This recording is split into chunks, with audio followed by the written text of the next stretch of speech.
First step, install Go. So we're just going to go to our browser and look for GoLang download.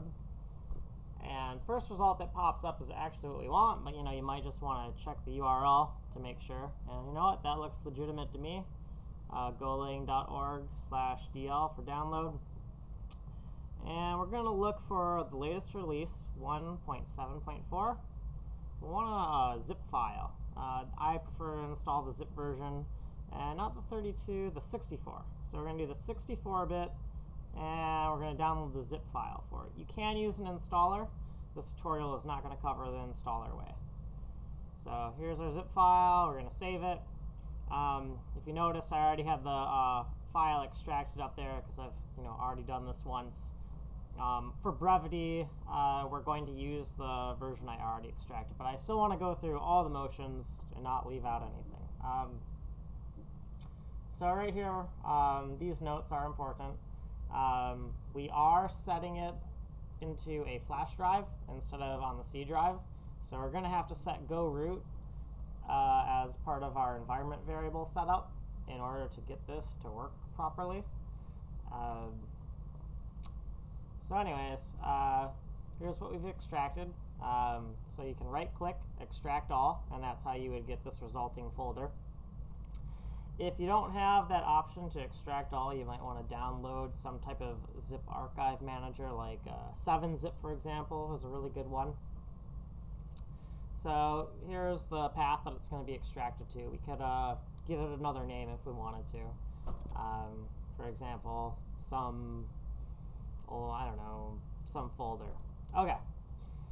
Hit extract, and then eventually you have to wait for it all to extract. We're not going to wait for this because it just took forever. Every time I've done this, it takes forever. So we're just going to close this, and we're going to work with the installation we already have. Well, not the installation, but the extracted zip file that we already have right here. So in here, here's all of the source files, but I really don't like this folder name because it has periods in it. I really don't like file names that cannot be valid variable names. And when I speak of a valid variable name, I mean that it starts with either a letter or underscore, and it can also have numbers in it, but the number can never be the first character of the variable. Also, I don't like spaces either. You want to really simplify your paths when you're setting up an environment, because you just you want to reduce complication, right? Because when things are going to go wrong when you're setting stuff up, you don't want to be second guessing yourself and wondering if it's because of the spaces in a file path or something. Anyway, so we type go on the command line, nothing happens. It doesn't recognize the go command. That's what you get if you type anything in there. That's what you get if it doesn't recognize it. So anyways, we're going to take all this stuff and we're going to Control X, and then we're going to go in here and we're going to go Control V. So that's basically cut and paste. Oh, my bad, not Control V.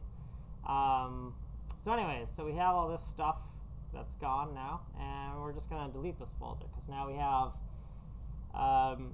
a cleaner folder name with the extracted contents in it.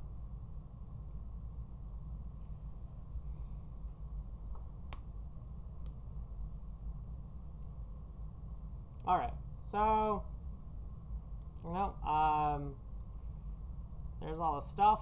We're going to open up the command line again, just practice. I don't expect Go to work yet. Nope, still not working. So we got to set up those environment variables. So we're going to go into this PC, Properties, Advanced System Settings, Environment Variables. And let's see, you're gonna, alright, looks like we already have a go root in there. Oh. Okay. Can I really do it? Oh, I guess I can overwrite, anyways, I'm gonna overwrite the previous go root variable name, because that one down there is from a old installation. Probably should have removed it before I did this, but oh well. So there you got go root, and it's set to that new folder we made. So go root basically tells Go, when you're compiling a Go file, it tells you where the root installation of Go is so that everything can compile correctly.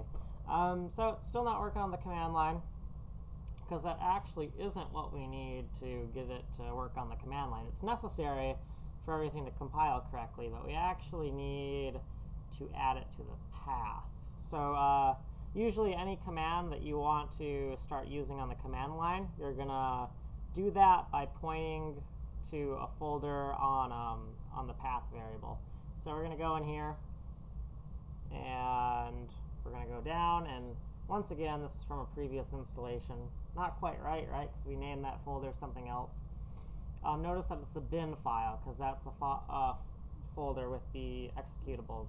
Did I say file? I meant folder. It's the bin folder because we're pointing to where the Go executable is. So basically, when you type any command on the command line, it's going to search through this big long list of folders and see if it rings a bell, basically. So now that we have that all set up, if we go Control R to get the run dialog up, this is how we get the run dialog, and then type Go. Okay, so I think I screwed something up again. It's okay. I mean, you're going to make mistakes.